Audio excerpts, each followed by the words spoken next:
Alô amigos primatas, que é mais um vídeo meu do canal História Ciência. Como eu falei para vocês anteriormente, eu dei uma finalizada geral na série dos 50 grandes pensadores da história, por o livro, né, que eu citei ser muito extenso, e se eu vou falar de todos os pensadores, ou todos os 50 reconhecidos ali naquele livro, vai me faltar tempo para alguns projetos que eu estou fazendo, tanto questões de estudo minhas, tanto na área de história como em outras áreas, como também questão de tempo de trabalho, né? Eu tenho que conciliar algumas aulas que eu planejo fazer, meu livro que, algo que tudo indica, pode sair em agosto ou em setembro, mas vou abrir um parêntese aqui, como está ainda em alta, não só no Brasil, mas em outros países, mas foca aqui no Brasil, né, já que eu sou brasileiro, tão tanto alta essa epidemia e algumas restrições ainda de isolamento social. Então, se não sair em agosto ou até o final de setembro, eu peço paciência, mas acredito eu que esse ano o livro vai sair. Só resumindo, o livro ele vai tratar o tráfico negreiro, como os portugueses se aventuraram no mar e além da descoberta do Brasil, da terra que veio ser chamada de Brasil, né, o novo continente americano, vou tratar das relações de senhor, escravo, né, e tudo mais. Também vou trazer outras questões que poucos debatidas, né, na história, ou algumas que já são, mas faltando um pouco de detalhes mais específicos. Obviamente que eu não quero cometer anacronismo de contextos de época, de vários livros que foram escritos, e não estou me julgando melhor que outros historiadores que escreveram sobre essa mesma temática ou temáticas parecidas.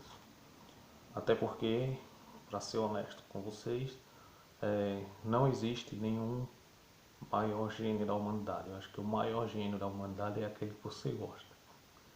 Existem vários gênios, assim como existem vários tolos. Infelizmente os tolos são a maioria.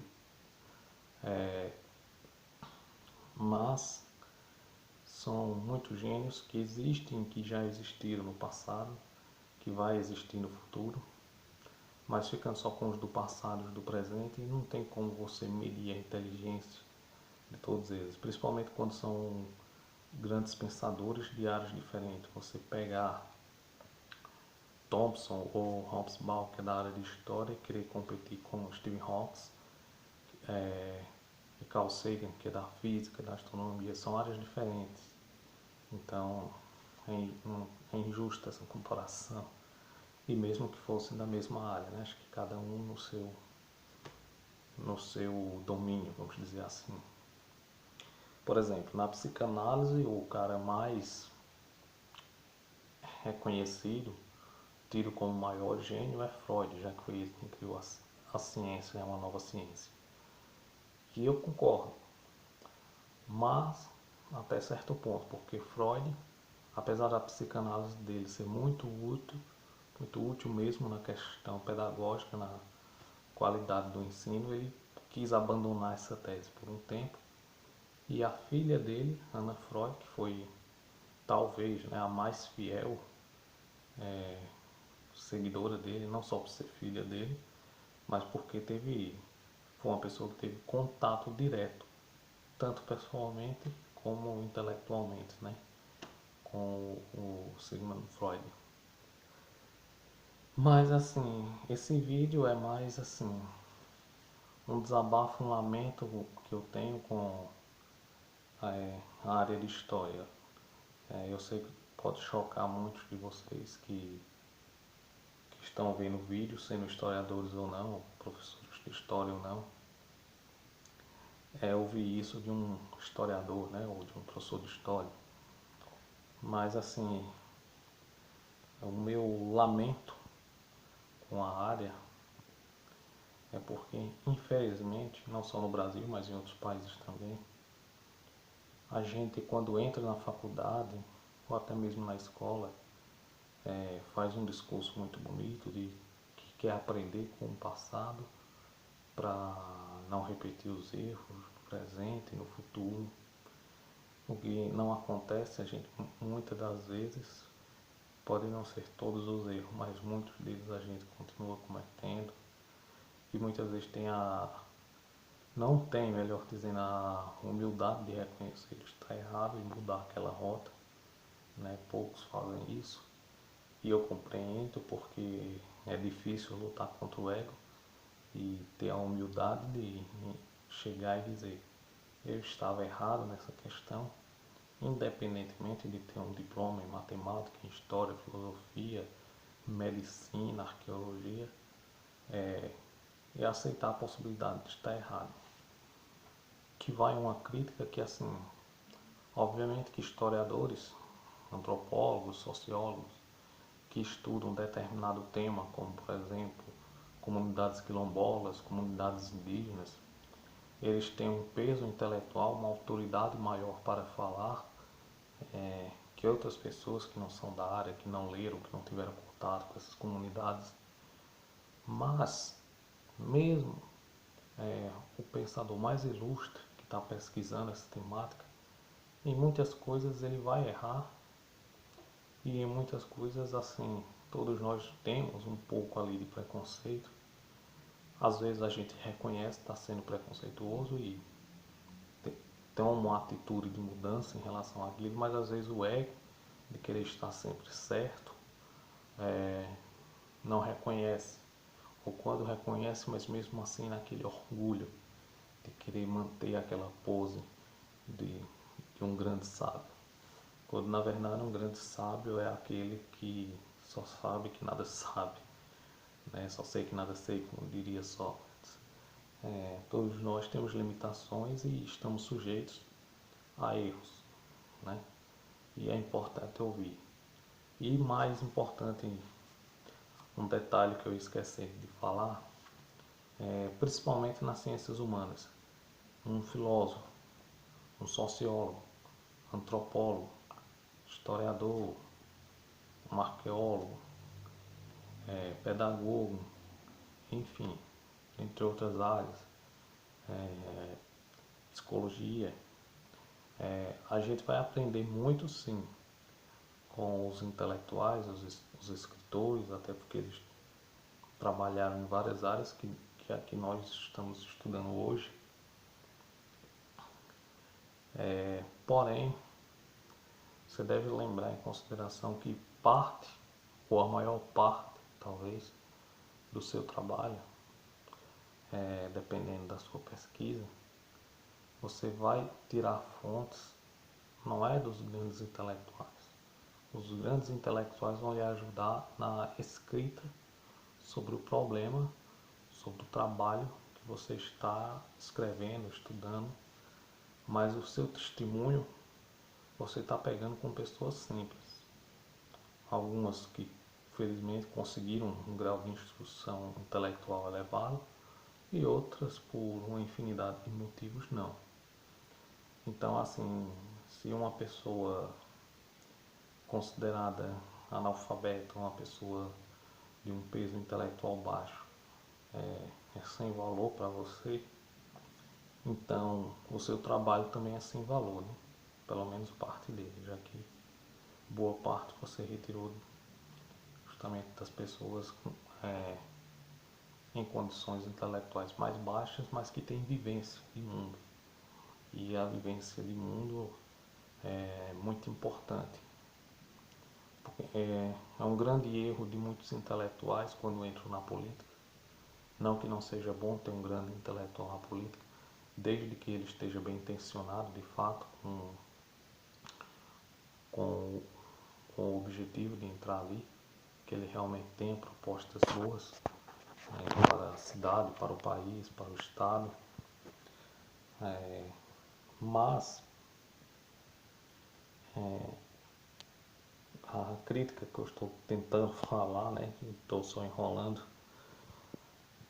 o meu desapontamento um pouco com a área de história, é que muitas das vezes os historiadores, nós historiadores, temos um peso intelectual muito bom, mas fica sendo mais assim, um peso intelectual apenas para responder alguma questão de prova ou para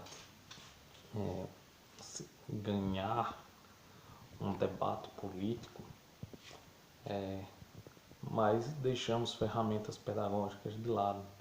Ferramentas essas que mesmo que você não seja um professor, seja puramente um pesquisador, mas que são importantes para a compreensão do seu trabalho e para a sua escrita. E nessa crise que o Brasil está vivendo, a pandemia dessa enfermidade que apareceu agora, né, no final do ano passado e vem persistindo até começarem a tratar com vacinas e medicamentos adequados, é, com menos briga política, seja de que lado for, tem um objetivo em comum, né, que é a cura, o tratamento dessa enfermidade que vem surgindo, mas muitas das vezes a gente é alheio ao sofrimento do próximo, seja de um familiar, ou seja de uma pessoa distante, ou um colega da universidade, da escola, do bairro, ou de qualquer outro lugar. E eu sei que é necessário essa questão do isolamento, pelo menos em uma parte do isolamento. Não fazer como aconteceu em São Paulo, que o governador estava dando ordem de prisão a quem descumprisse o isolamento ou quem estivesse sem a máscara. E ao invés de ter uma punição adequada, vamos dizer assim, conversar com a pessoa para que ela use a máscara, explicar que a máscara não vai impedir totalmente o vírus, mas tipo, se você tiver gripado e uma pessoa espirrar perto de você, ou uma tosse, aquela máscara vai ter uma proteção maior do que se não estivesse. Ou você mesmo, né, que esteja gripado com tosse, que fica mais vulnerável a adquirir o vírus e também mais vulnerável a passar a outras pessoas. Mas um problema tão grave quanto essas doenças virais, que a sociedade ainda insiste em não trabalhar nele, não ajudar, é o problema da depressão e do suicídio. Eu sei que é difícil para todos nós falar sobre essa temática, até mesmo para quem é psicólogo, psicanalista, tem dificuldades em falar em público sobre isso, né? Ou até mesmo quando escreve um livro sobre um assunto, tem que tomar o máximo de cuidado na escrita para não ser mal interpretado. Mas assim, eu vejo que nas escolas e nas universidades e em vários outros locais há um despreparo total e ainda persiste a ignorância que no século XIX ou começo do século XX, quando o conhecimento científico era, vamos dizer assim, fraco ou inicial, se comparado com o conhecimento científico que nós temos hoje.